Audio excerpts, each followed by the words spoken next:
Assalamualaikum warahmatullahi wabarakatuh. Pada petang tadi, pada jam pukul 5 petang, lebih kurang 15 minit awal 4.45, telah tular di semua kawasan media sosial yang menyebut bahawa Datuk Seri Ismail Yaakob sudah terpilih untuk menjadi Perdana Menteri Malaysia yang ke-9. Beliau telah mencatat sejarah, dua catatan sejarah yang ada kepada Datuk Seri Ismail Sabri ini. Satu, inilah pertama kalinya Malaysia mempunyai seorang Perdana Menteri darah merdeka. Beliau dilahirkan pada tahun 60 dan kini berusia 61 tahun.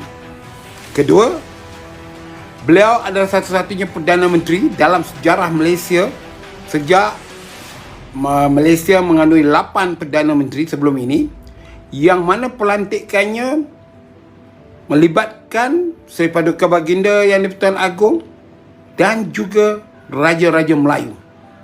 Ini tidak pernah berlaku di dalam sejarah Malaysia, iaitu anak muda Malaysia yang lahir dalam zaman kemerdekaan tahun 60 dan diangkat menjadi Perdana Menteri bukan saja di bawah kuasa perlembagaan yang ada kepada Seri Paduka Baginda Yang di-Pertuan Agong, tetapi juga oleh Majlis Raja-Raja Melayu yang bersidang pada jam 2.30 petang tadi telah memutuskan bahawa memperkenankan Datuk Seri Ismail Sabri, Ahli Parlimen Bera Pahang, bekas Timbalan Perdana Menteri di zaman Kerajaan Perikatan Nasional.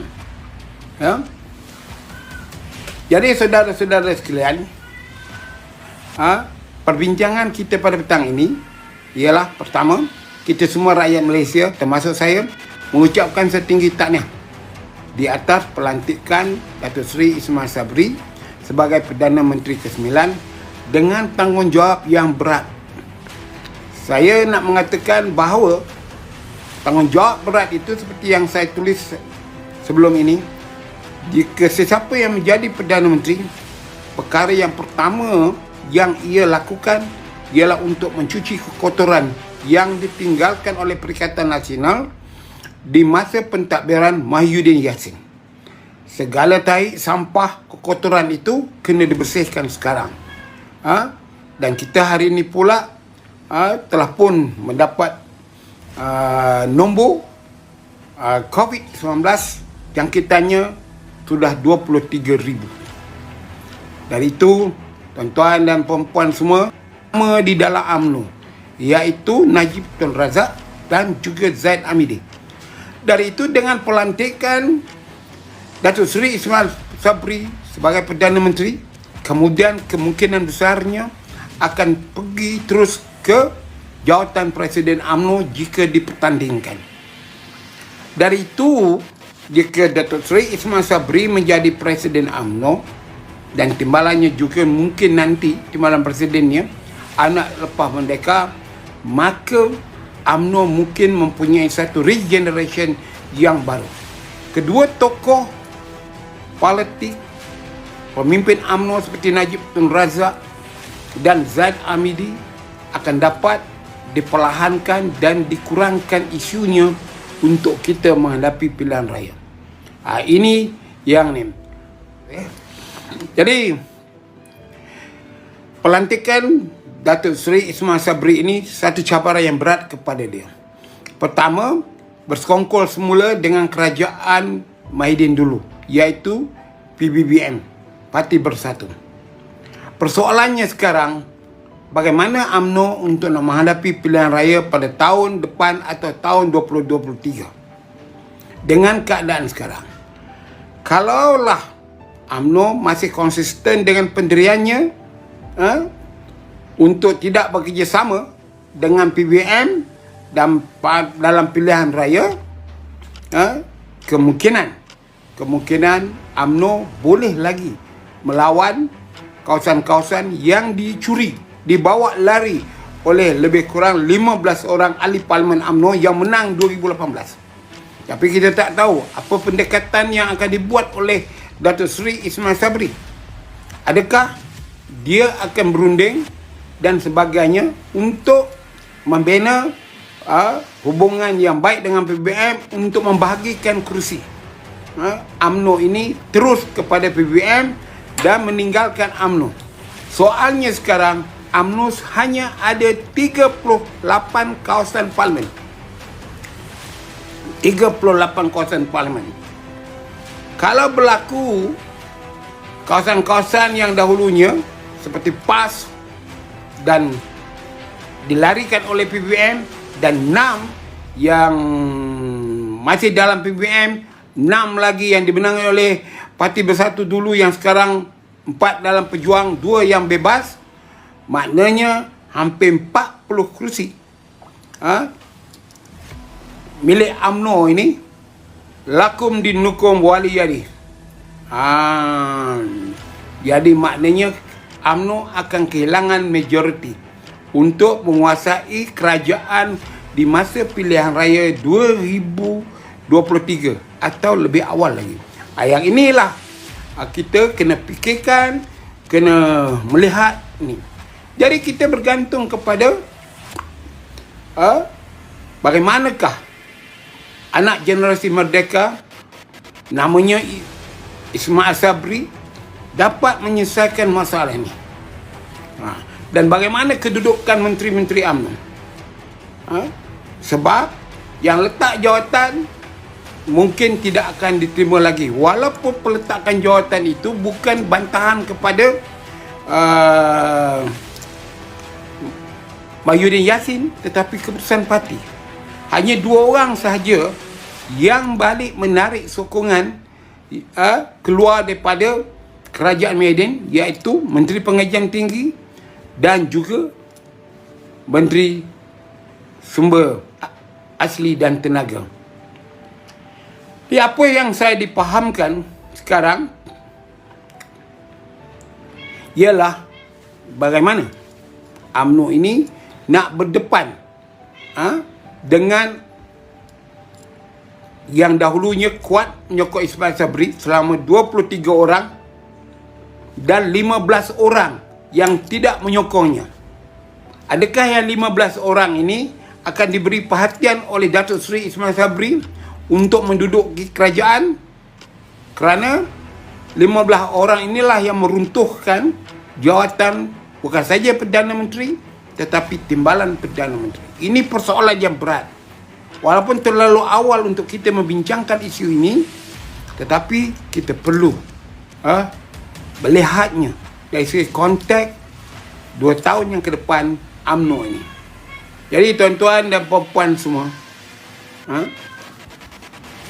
daripada 15 orang itu yang lari, yang kononnya menentang Mahyudin, kemudian lari untuk menyokong Ismail Sabri, 2 orang iaitu Tan Sri Noh Omar dan Aziz Rahim, menjadikan penyokong UMNO di pihak Datuk Seri Ismail Sabri ialah 25 orang. 13 outside, termasuk Najib, Zaid terkeluar. Ya. Jadi bagaimanakah kedudukan yang 25 orang? Adakah mereka akan diberikan juga scape of thing di jawatan-jawatan dalam kerajaan, dalam badan-badan berkanun? Kalau tidak, mereka lari. Dan bagaimana kedudukan Parti Bersatu pula? Adakah berani Ismail Sabri untuk menggugurkan, menukarkan pengusi-pengusi JLC yang dilantik oleh PBBM? Ini adalah satu persoalan yang besar juga. Jadi sebenarnya tidak ada apa-apa pun. Kerajaan ini telah menjadikan dia sebagai satu kerajaan yang apa dipanggil? Tidak ada perubahan, hanya menyalin kulit, bertukar baju, itu saja. Kerajaan ini dari segi majoriti undinya, dari segi jumlahnya parlimen, masih lagi dikuasai oleh Perikatan Nasional. iaitu 31 campur 18 lebih kurang 49, yang dikuasai, berbeza dengan UMNO hanya 38. Jadi tuan-tuan dan puan-puan semua, kita semua ni berdoa lah supaya Datuk Seri Ismail Sabri boleh mengatasi masalah ni. Atau ini adalah hikmah yang akan berlaku, sama ada UMNO akan terkubur selepas pilihan raya akan datang. Kerana kalau UMNO tidak berjaya untuk menyelesaikan pandemik ini dalam tempoh 14 bulan, 16 bulan sebelum pilihan raya tahun 2023, kita ada masa hanya 2 tahun.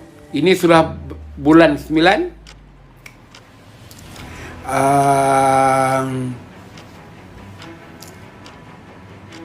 Tahun depan bulan 9, setahun, bulan 7 expirednya parlimen. Bolehkah UMNO menang? Adakah nanti musuh ketat Barisan Nasional, iaitu Pakatan Harapan, duduk diam? Dan saya pernah percaya Datuk Seri Anwar Ibrahim di dalam Pakatan Harapan dan musuh-musuh politik UMNO, bukan Perikatan Nasional, sedekah pisang. Kerana UMNO dipilih menjadi kerajaan kerana mereka menyimpankan segala kekuatan mereka, menyimpan segala tenaga perang mereka untuk menghadapi pilihan raya pada tahun depan.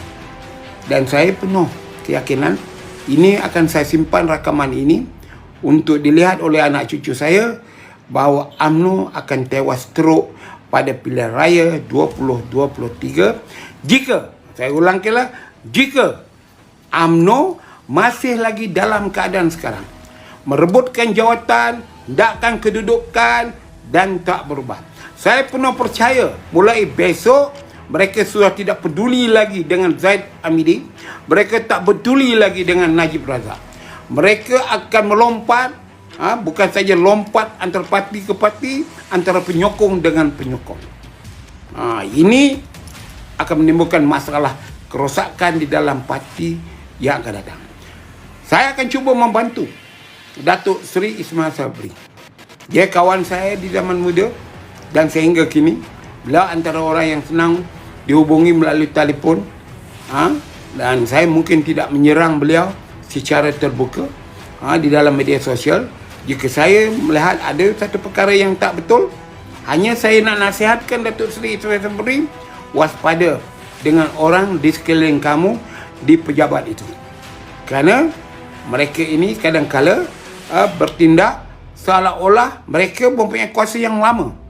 Belajarlah dengan Mahyudin hanya boleh bertahan 17 bulan, dan UMNO ni juga, jika Perdana Menterinya tidak pandai menjaga kepentingan parti, juga 17 bulan. 17 bulan juga tuan-tuan. Percayalah cakap saya, maknanya tanggungjawab berat kita. Saya tidak ada kepentingan dengan siapa-siapa. Saya terbuka untuk memberikan komen dan pandangan saya kepada UMNO kerana saya tidak ada tokeh. Saya hanya berkawan. Dengan Najib pun saya berkawan. Dengan Pak Lah pun dulu saya berkawan waktu muda, dalam pergerakan belia. Dan kini anak muda, walaupun umurnya 61 tahun, saya menganggap dia sebagai anak muda, anak merdeka yang lahir tahun 60, yang tidak hidup di dalam keadaan kita zaman kolonial, yang tidak ada apa dipanggil ini, kesusahan dan sebagainya di zaman darurat, seperti kita lalui oleh ibu bapa kita. Jadi biarlah beri peluang kepada Datuk Seri Ismail Sabri untuk menyelesaikan masalah dalam parti, penyatuan di dalam parti, dan bertindak tegas kepada parti. Saya tidak ada masalah untuk memberikan sokongan jika Ismail Sabri menjadi presiden UMNO. Saya akan berikan sokongan kerana dia sudah jadi Perdana Menteri. Wajarlah dia jadi presiden UMNO untuk mengawal UMNO ini. Tetapi mungkin saya akan berselisih pendapat jika dia melantik Isyamuddin Hussein STO, duduk dalam kerajaan lagi, dan kabarnya hendak dilantik sebagai timbalan Perdana Menteri, UMNO akan terus bertambah hanyut dan hilang.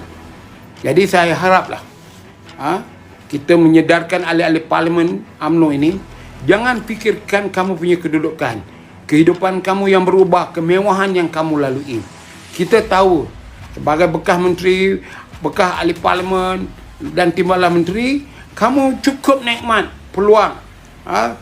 Untuk beberapa tahun kamu dalam UMNO, kamu mencari kekayaan. Jadi kalau tahun yang akan datang kamu tidak terpilih, UMNO kalah pilihan raya, tidak terkesan kepada kamu.